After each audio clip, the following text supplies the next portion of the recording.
Imagine this. Tomorrow morning, you walk into an American airport. You've got your boarding pass in your hand. Your ID is ready.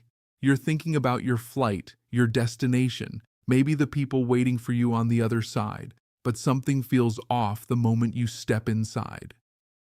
The line. It's not just long. It's unusually long. 2 hours, maybe even 3.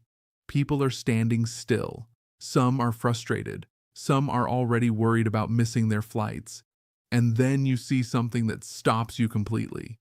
Men in tactical vests, standing still, watching every person walking in, not TSA, not airport police, ICE agents, immigration and customs enforcement, inside the airport, at the terminal entrance, at the security checkpoint, at the exits, in the public areas where every single traveler passes through. And then one of them looks directly at you and says, "Where are you from? What is your status?" Now pause, because what you do in that moment matters more than you think. Do you answer? Do you stay silent? Do you walk away? Can they even ask you that? Can they check your immigration status right there in line? Can they detain you? Can they detain your family member? This is not a hypothetical situation. This is happening right now across the United States. Welcome to Global Entry News. I'm Edward, and today I'm not here to scare you. I'm here to prepare you. Because by the end of this video, you will be more prepared than almost everyone walking into an airport this week. And that knowledge could protect you. Let's start with what is actually happening. Over the past few days, multiple official confirmations have made one thing very clear. ICE agents are being deployed to airports across the United States. Not next month, not later this year, right now. Hundreds of agents. And this is not a rumor. This is not speculation. This is confirmed. Senior officials have publicly acknowledged the plan. Statements have been made, interviews have been given, and everything points to one reality. ICE is now part of the airport environment. So the question becomes, why? Why are immigration enforcement agents being sent into airports? To understand that, you need to understand the situation behind the scenes. Airports across the country are under pressure, serious pressure. TSA staffing is stretched thin, thousands of officers are dealing with heavy workloads, absence rates have increased, some have left their jobs, others are struggling to keep up. Wait times are already out of control. At major airports, travelers are waiting 2 to 3 hours just to get through security. In some cases, even longer. There have been warnings that if staffing continues to drop, airports may not be able to operate normally. Some officials have even suggested that certain airports could temporarily shut down if the situation gets worse. That is how serious things have become. Now, instead of fixing the root issue directly, a different decision has been made. ICE agents are being brought in. Officially, their role sounds simple. They are there to help, to manage crowds, to stand at entrances and exits, to support TSA operations, to help move lines faster. But here is where things get complicated. Because ICE is not TSA. They are not trained for aviation security screening. They are not certified to operate airport screening equipment. Their training is completely different. Their mission is completely different. ICE is immigration enforcement. Their job is to enforce immigration laws, to detain individuals, to carry out enforcement actions. And that changes everything, because even if their role is described as support, their authority does not change. They still have full legal authority to enforce immigration law anywhere in the United States, including airports. So yes, they can approach you, they can talk to you, they can ask you questions, and under certain conditions, they can detain individuals. But here is the part that most people do not know, and this is critical. You have rights, no matter your immigration status. Under the U.S. Constitution, every person on American soil is protected from unreasonable searches and detention.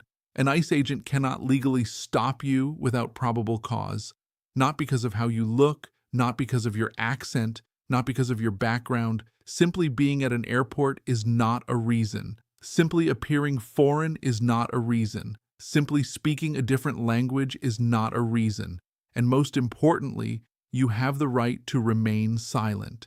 If an ICE agent asks you, "Where were you born? How did you enter the United States? What is your immigration status?" You do not have to answer. You can remain silent. You can refuse to answer questions, and you can ask one very important question. Am I being detained, or am I free to go? This question forces the situation to become clear. Either they detain you legally, or they allow you to leave. You can also say, "I am exercising my right to remain silent. I want to speak to a lawyer." These are not tricks. These are your constitutional rights, and knowing them can completely change how an interaction goes. Now, here is something even more important, and this is what most travelers are not aware of. Before you even arrive at the airport, your travel data may already be reviewed. Passenger lists are often checked, information is cross-referenced, databases are used, which means in some cases, authorities may already know who is on certain flights before those passengers even arrive. So if someone has a pending immigration case, a removal order, a warrant, or certain past legal issues, there is a real possibility they could be flagged. And that's why preparation matters. Now let's talk about what you need to do, because this is where you take control.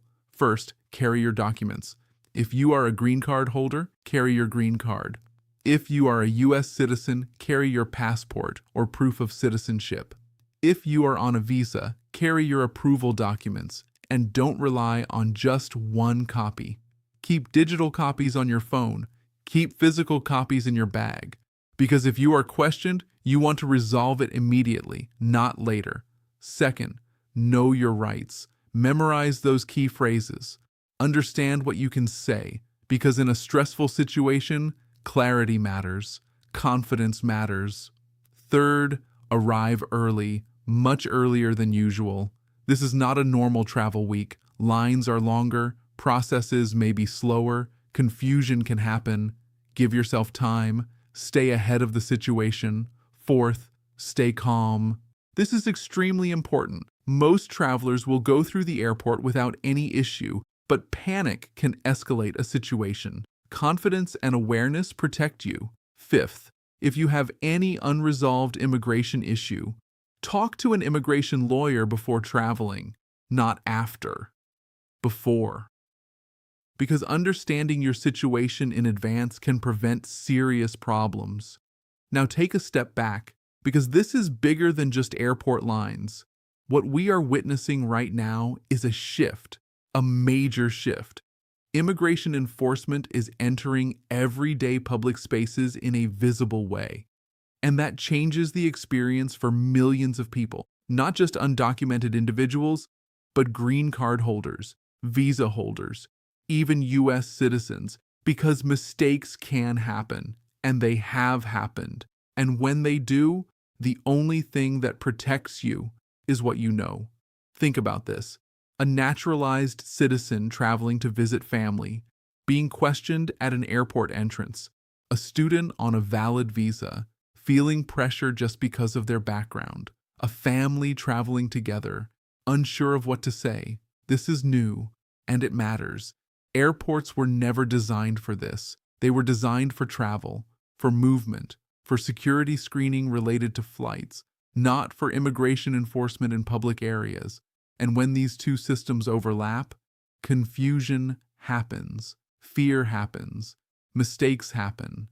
But here is the difference. Most people walking into that airport will not know what you now know. They will not know their rights. They will not know what to say. They will not know how to respond. But you will. And that changes everything. Because information is power, preparation is protection, and awareness is control. So if you are traveling this week, or if someone you care about is flying, share this video with them. Because one piece of information, one sentence, one moment of awareness can make all the difference. This is Global Entry News. I'm Edward. Subscribe right now because this situation is changing fast. And you do not want to miss the next update. Stay informed, stay prepared, and I will see you in the next video.